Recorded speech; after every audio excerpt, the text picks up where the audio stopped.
ISO 9001, comment créer une culture de responsabilité. Les comportements dysfonctionnels ne cessent de s'intensifier dans les organisations. Jeux politiques, conflits de toutes sortes deviennent en quelque sorte une nouvelle culture organisationnelle pour certains organismes. Il est évident que ces comportements peuvent nuire considérablement au développement de l'organisme. Ils n'écoutent jamais, entendent dans les couloirs, ils pensent tout connaître. De telles récriminations risquent de nuire au développement de l'organisme et peuvent être y remédier rapidement dans la mesure du possible. Comment comprendre ces problèmes de façon responsable en s'appuyant sur les normes de management de la qualité? Comment faire de vos collaborateurs des responsables qui s'impliquent à fond dans les actions de l'entreprise? La mise en œuvre des normes, spécialement celles de la famille ISO 9000, montrant dans la pratique qu'il est possible d'inverser la tendance. Car la réalité est d'opter pour une culture de responsabilité.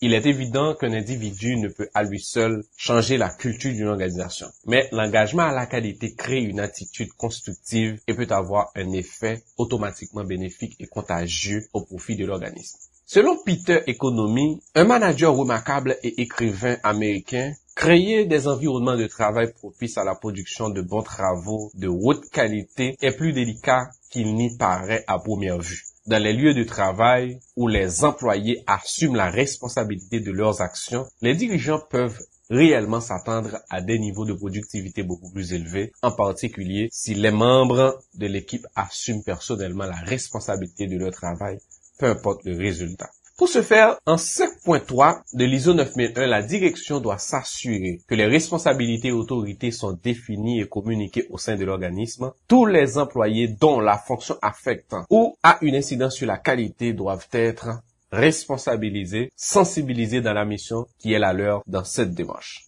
Et en point 2.3.1, un personnel compétent, habilité et impliqué à tous les niveaux de l'organisme est essentiel pour améliorer la capacité de l'organisme à créer et à fournir de la valeur. La direction doit aussi attribuer la responsabilité et l'autorité pour s'assurer exigiblement que les processus délivrent les résultats escomptés. Car les responsabilités, les délégations de ces pouvoirs doivent être précisément bien définies.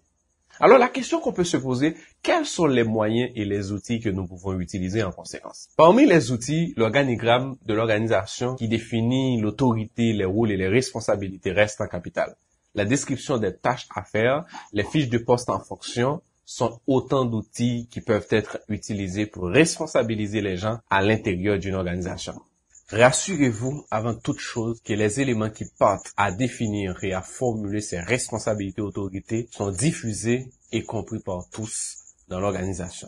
En établissant les règles du jeu, il est fort possible d'inspirer les autres, d'avoir une atmosphère de travail plus constructive et agréable. Alors, comment faire émerger un esprit d'appartenance et constructif? Selon Economy, déléguez votre pouvoir et répartissez-le dans toute l'organisation. Cela encouragera les gens à travailler beaucoup plus fortement que s'ils en pensaient autrement. En effet, l'émergence d'un esprit d'appartenance et constructif permet que, lorsque des modifications du système de management de la qualité sont planifiées pour la mise en œuvre, l'intégrité du système de management de la qualité sera maintenue. En point 2.3.3.3 de la norme, l'esprit d'appartenance et constructif que j'ai évoqué reste dans une dynamique de compréhension des objectifs qualité, la communication de l'organisme auprès du personnel. Selon Peter Economy, laisser une bonne prise de décision entre les mains des personnes qui travaillent, comme je dis tout à l'heure, lorsque les gens sont poussés à prendre leurs propres décisions, ils sont plus susceptibles d'être tenus responsables de leur travail. Donc, si l'on attend à ce que les employés à tous les niveaux prennent des décisions, alors la responsabilité globale augmentera certainement. Sachez bien que l'amélioration de la satisfaction du personnel, la confiance et la collaboration à tous les niveaux de l'organisme dépendent des valeurs partagées dans l'organisme, soit dans la prise de décision ou des activités créatives. Quelle communication avec le personnel pour faciliter la compréhension et l'importance de leur contribution?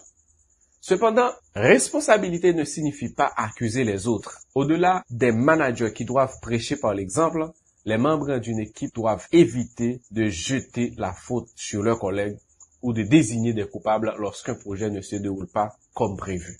Être responsable, c'est de travailler ensemble pour atteindre les objectifs de l'organisme, les objectifs de l'équipe et s'entraider pour se surpasser. Peter nous dit, expliquez clairement vos attentes et vos normes, mais ne dites pas à vos employés l'approche pas à pas pour résoudre le problème. Ils peuvent vous surprendre avec une nouvelle approche à laquelle vous n'y aviez jamais pensé. Comment montrer son engagement vis-à-vis du SMQ? Votre engagement vis-à-vis du système de management demeure votre responsabilité infaillible à l'égard de la mission de l'entreprise. Devant un tel défi, comment pouvez-vous réellement prouver votre engagement au-delà de la croissance de votre entreprise? Monsieur Économie nous dit, encouragez les membres de l'équipe à être fiers de la mission derrière votre organisation et de la façon dont votre organisation exécute cette mission crée une opportunité pour les employés d'être fiers du travail qu'ils font chaque jour. Lorsque les gens sont fiers de leur travail, donc ils en assument également davantage la responsabilité. Dans ce cas, la nécessité de s'assurer que la politique et les objectifs qualité de l'organisme sont établis et compatibles au contexte et à l'orientation stratégique de votre organisme demeure une étape décisive. La communication est un outil indispensable à la direction. Elle devient en réalité le carburant qui fait tourner le moteur du véhicule. Et c'est pourquoi vous ne devez pas négliger de communiquer sur votre politique qualité, vos objectifs et de votre ambition. Car la communication est le gage de la performance de toute l'organisation. Et en point 7.4 de la norme ISO 9001, l'organisme doit déterminer les besoins de communication interne et externe pertinents pour le système de management de la qualité, y compris les sujets et la façon de communiquer, sans oublier le moment et l'interlocuteur en question. En ce sens, vous avez besoin de compétences en communication pour maîtriser votre attitude, gérer votre prise de parole en public et fédérer efficacement votre équipe. Soyez le modèle et faites des priorités. Avant toute chose, il est donc nécessaire d'agir en conséquence avec votre nature profonde. Manager une équipe nécessite de mobiliser des savoir-faire spécifiques comme conduire une réunion, définir des objectifs, cibler les priorités. Ça, il n'y a pas de doute là-dessus. Cependant, on comprend tout de suite que le management d'une équipe ou la supervision de projet nécessite de respecter le timing en optimisant la durée, les performances et les coûts de chaque dossier. En tant que manager, vous êtes le modèle. On attend de vous une action à haut rendement pour chacun des projets placés sous votre responsabilité. Pour donner une performance élevée, vous devez déléguer. Vous devez faire la différence entre une tâche importante et une urgence. Pour créer une culture de responsabilité dans votre entreprise, vous avez besoin d'exercer votre leadership. Étant un des 7 principes du management de la qualité, en point 5.1 de l'ISO 9001, la direction doit démontrer son leadership et son engagement vis-à-vis du système de management de la qualité en s'assurant de la disponibilité d'un ensemble de ressources pour la mise en place et la performance du système. Toutes les responsabilités et les actions qui vous sont confiées en tant que manager vous mettent dans une situation de vous exposer de plus en plus souvent. Je pense aussi que le leadership que vous avez besoin de développer est non seulement votre capacité à influencer et motiver, mais surtout à créer un environnement favorable à l'efficacité et au progrès de l'organisation. Je l'ai expliqué à plusieurs reprises dans mes articles, comme dans des idées à l'action concrète, la direction doit démontrer son leadership pour affronter les obstacles avec créativité, en incitant surtout et en orientant et soutenant les équipes pour qu'elles contribuent à l'efficacité du système de management de la qualité.